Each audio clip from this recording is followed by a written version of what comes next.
I know what you're thinking. Vandalism, why are you talking about zombies today? Well, it's because before commentary and being a gaming YouTuber, I played both zombies and on occasion Overwatch, but even in my older videos, like, the Suzy-Lou ones, you'll find that I've been playing a lot of zombies, well, Infinite Warfare, since, I'll be honest, I don't think Infinite Warfare zombies is that bad for zombies. That's, well, not Treyarch. It feels more like the elements are similar to that of Treyarch with the perks and Pack-a-Punch. And now we're going to be talking about Cold War and my thoughts, as you guys did, in fact, vote on the poll for Cold War zombies. So here it is. You're welcome.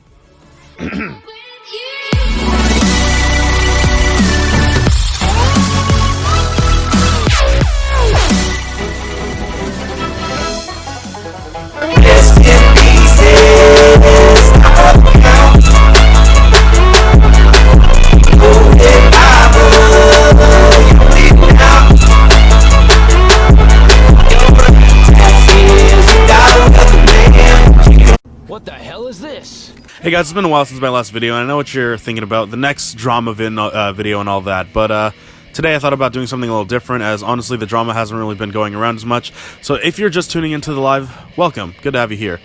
So thanks to Mr. Dalek JD, Treyarch, and the rest of the zombies community, we know that Cold War has a lot of new features with the return of OG gameplay. So to start off, there is in fact score streaks and a way to end the map without dying. So basically they have Chopper Gunner, they have UAV, they have all this stuff, and everyone would imagine like kill streaks or let alone score streaks would ever appear in a zombies mode, but hey, I guess Treyarch managed to pull that off. So yeah, there is a way to end the map, and so ending the map will basically make it where you have to survive a couple of rounds, or at least a round where it's like much harder. So in other words, as Treyarch will code, they dialed it up to like 11 in that way. So there's that. There is no perk limit in Cold War, so that is a huge blessing to the community. That's a huge blessing to us players in general, because back then it was always like the 4 perk limit, and in BO4 we'd have to like customize our perks to really suit the map and everything, so we can really strategize on how to do the Easter egg or just to survive high rounds and all that.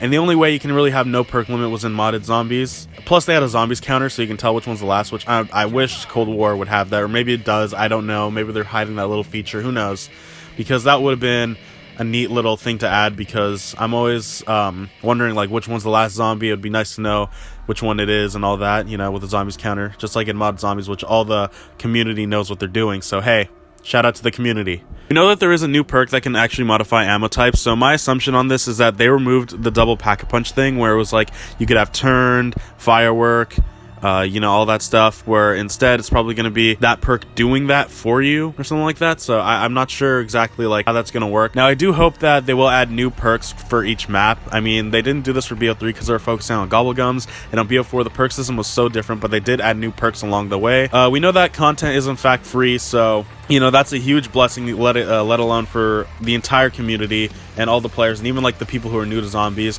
It's all free, no buying season pass or anything like that. The only thing you're probably paying for is like a battle pass, but that's it. But it's nice to know that content will be free for zombies, and the fact that it's cross-platform really makes things a little more interesting, so you can play with friends who have a PS4 and Xbox and so on and so forth. We also know that Dead Ops 3 is a thing by the teaser, which was noted by Dalek and other members of the community. I was mostly focusing on Mr. Dalek JD, as he really likes to break things down.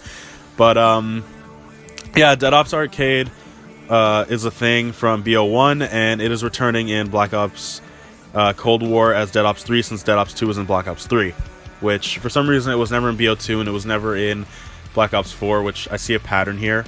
But, on a side note, a lot of people say that Dead Ops is the most hated thing in Black Ops, which personally I don't think it is. Well, at least one of my friends said that. Honestly, I don't think of it as that way. I see it as just a little bit of a mini game, really.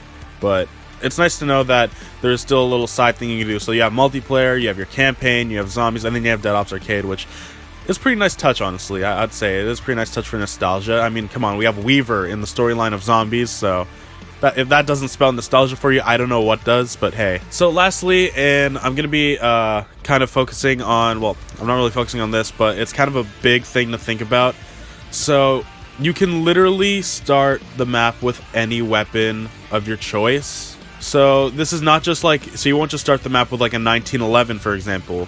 So like you could have like a weapon from the box, or just a wall weapon, or maybe, I don't know if you can have the ray gun, but if so, you can have the ray gun. I'm not confirming this, but I think you can. I don't know for sure, but you can still have the box weapons. You can have your wall weapons, and obviously you have your starting weapons.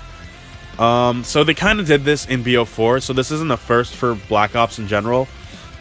Because in BO4, when you were customizing, you can choose which starting weapon you want, but granted, it was only the wall weapons. It was never like a box weapon or anything like that. It was just like standard wall weapons like the SOG or the MOG or, you know, like the TAC pistol and all that. So, you know, there's that, but, you know, it's nice to know that they're improving from past elements and they're trying to put it together in a way where it was like they had the customization of BO4 but improved. You know, they have the OG gameplay that we enjoyed in Black Ops 1, 2, and 3 into Cold War, because Black Ops 4 Zombies, like, the gameplay wasn't the best in my opinion. You know, it feels rather rushed, you know.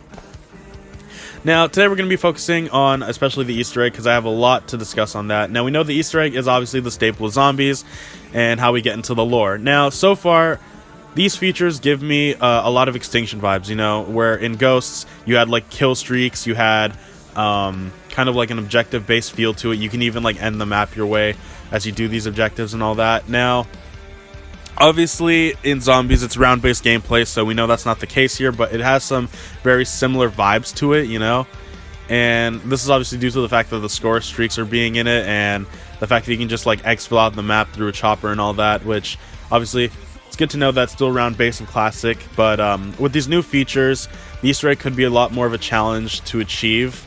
Granted, the community can always solve it faster than Speed Cola, but my theory is that the Easter egg will be a lot tougher than past Easter eggs, and I at least hope that it is, since I love a good challenge. And knowing that after what happened in BO4, we know that we're jumping into something new, since there's no repeating history or the multiverse for now, and that there is no chaos storyline as Jason Blundell's left Treyarch. So after the end of BO4, we do see Sam and Eddie walking into the future, being Cold War. We know that Sam is all grown up in this game, but what about Eddie? So we know that Eddie is the child form of Richtofen, so in some way, Richtofen may return, and this could mean that he is the only Richtofen in the current universe, but the question is where, since, as it is, we know Sam is still alive and older, so should Eddie, you know, like, I mean, Eddie is probably alive as well. I mean, we did see him at the end of the cutscene. I mean, you know, he's right there.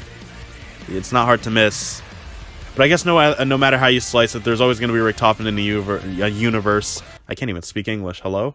Hello? Hello? Anyway. Seeing how Sam is an important character, it wouldn't surprise me if Eddie is somehow alive in this current Richtofen form that we know, but again, we did see him walk into the light. Now, we do know that the campaign is a tie-in with Zombies, as 5 kind of confirmed this, as it involved JFK and Castro, who were in the BO1 campaign. So there is to that, and take note of that, because it seems rather interesting how we have JFK and Castro from 5, and knowing that Ronald Reagan is in Cold War, maybe Ronald Reagan might be involved in Zombies as well. Who knows? Unless he dies in the campaign, anything could happen. It's Treyarch. We really don't know what could happen. Now, I just hope that there is no Apothicons or any squid-based stuff, since in my opinion that kind of ruined the origin of Zombies. I remember it as a kid where it was like the 115 meteor and Sam being the one in control, and you just got to fight your way through and do the Easter egg, survive all that. Now, before I finish this video, my last point is to take note that in BO4 Alpha Omega, or Nuketown, there is a moment where you do see Sam witness the death of her father, and that triggers her powers. Seeing how she is all grown up, my theory is this, that she may have mastered her abilities or something like that, because, you know, it's like a time skip happened, and she was a kid in that form when she did all that, so who knows, maybe as an adult she probably controlled her abilities or something like that, who knows.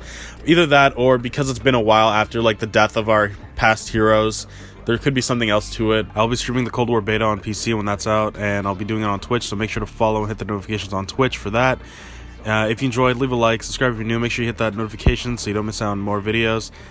And, you know, just leave a comment or tweet at me. Sometimes I will post polls, so, you know, don't forget to follow my Twitter once again if you want more of this. So, you know, make sure you guys leave a like, comment what you want, whether it's Cold War Zombies or some Cyber Bully type video. Let me know. I love reading your opinions and thoughts. Anyways, that's all I have for now, and, yeah, guys, keep it real. Peace.